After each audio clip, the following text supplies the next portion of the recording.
This Sunday is the 16th Sunday in Ordinary Time, Year B. The first reading this Sunday is from the book of Jeremiah, the second book of the major prophets. This is the longest book in the Bible, about 33,000 words long. We spoke about the book of Jeremiah on the 5th Sunday of Lent this year. Jeremiah was a Jewish priest at the time of the Babylonian exile. Now, I mentioned that Jeremiah wrote the book of Jeremiah, but that's not quite right.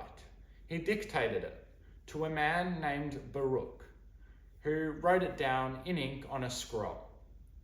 When the book was first written, between about 620 and 605 years before Jesus, Israel was still divided between north and south, as we spoke about last week.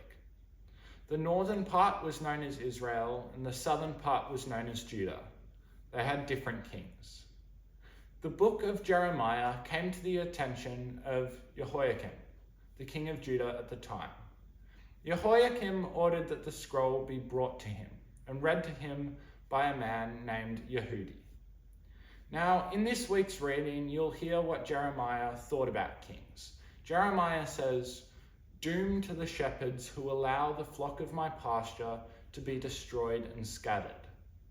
Jeremiah writes about bad shepherds, but he's actually referring to the bad leaders of the Jewish people at the time, especially the kings.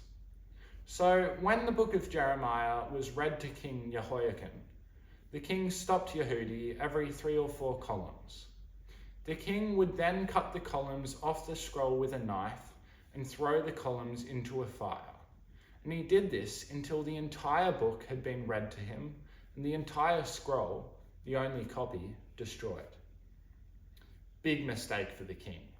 Jeremiah dictated the entire book again, and this time Jeremiah included some prophecy in relation to the king's funeral. He said, "Jehoiakim shall have the burial of a donkey." But this Sunday's first reading is not all doom and gloom. We also hear Jeremiah's prophecy that God will raise a true king, a good shepherd, from the descendants of David. We spoke about David on the 4th Sunday of Advent this year. Mary was a descendant of David. The second reading this week is again from St. Paul's letter to the Ephesians, the second of 7 Sundays in a row. The gospel this week is again from Mark.